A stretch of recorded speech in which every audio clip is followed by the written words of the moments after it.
एक राजा बहुत बड़ा प्रजापालक था। हमेशा प्रजा के हित में प्रयत्नशील रहता था। वह इतना कर्मठ था कि अपना सुख, ऐशो आराम सब छोड़कर सारा समय जन कल्याण में ही लगा देता था। यहाँ तक कि जो मोक्ष का साधन है अर्थात भगवत भजन, उसके लिए भी वह समय नहीं निकाल पाता था। एक सुबह राजा वन की तरफ भ्रमण करने के लिए जा रहा था कि उसे एक देव के दर्शन हुए। राजा ने देव को प्रणाम करते हुए उनका अभिनंदन किया और देव के हाथों में एक लंबी चौड़ी पुस्तक देखकर उनसे पूछा, महाराज, आपके हाथ में यह क्या है?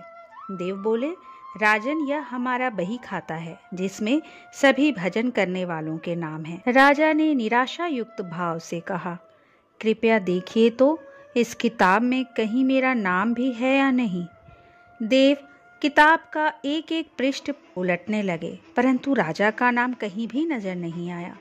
राजा ने देव को चिंतित देखकर कहा, महाराज, आप चिंतित ना हो, आपके ढूंढने में कोई भी कमी नहीं है। वास्तव में ये मेरा दुर्भाग्य है कि मैं भजन कीर्तन के लिए समय नहीं निकाल पाता और इसलिए मेरा नाम यहाँ नहीं है। उस दिन राजा के मन में आत्मग्लानि सी उत्पन्न हुई, लेकिन इसके बावजूद उन्होंने इसे नज़रअंदाज कर दिया और पुनः परोपकार की भावना के लिए दूसरों की सेवा करने में लग गए। कुछ दिन बाद राजा फिर सुबह वन की तरफ टहलने के लिए निकले तो उन्हें वही देव महाराज के दर्शन हुए। इस बार भी उनके हाथ में एक पुस्तक थी।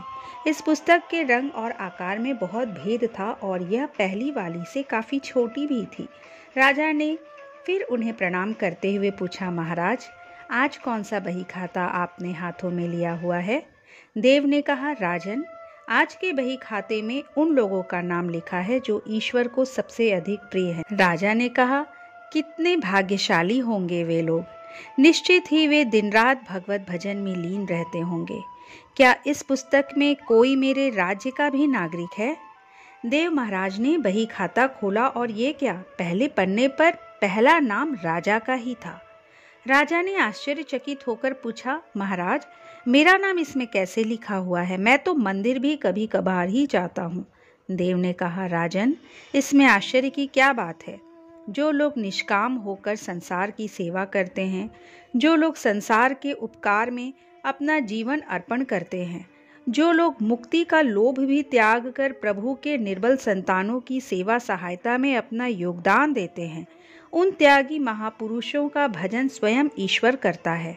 हे राजन, तू मत पछता कि तू पूजा पाठ नहीं करता, लोगों की सेवा कर, तू असल में भगवान की ही पूजा करता है। परोपकार और निस्वार्थ लोक सेवा किसी भी उपासना से कम नहीं है।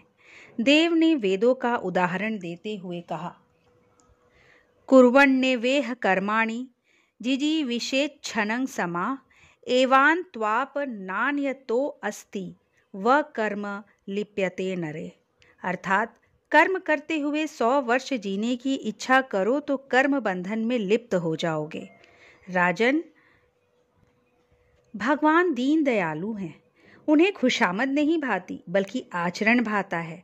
सच्ची भक्ति तो यही है कि परोपकार करो, दीन दुखियों का हित साधन करो, अनाथ, विधवा, किसान व निर्धन आज अत्याचारियों से सताए जाते हैं, इनकी यथाशक्ति सहायता और सेवा करो और यही परम भक्ति है।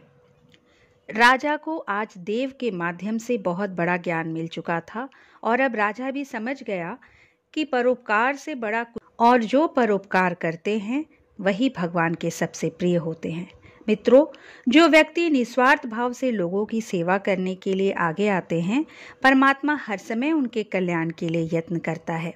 हमारे पूर्वजों ने भी कहा है, परोपकाराय पुण्याय भवति, अर्थात दूसरों के लिए जीना, दूसरों की सेवा को ही पूजा समझकर कर्म करना, परोपकार के लिए अपने जीवन को सार्थक बनाना ही सबसे बड़ा पुण्य है।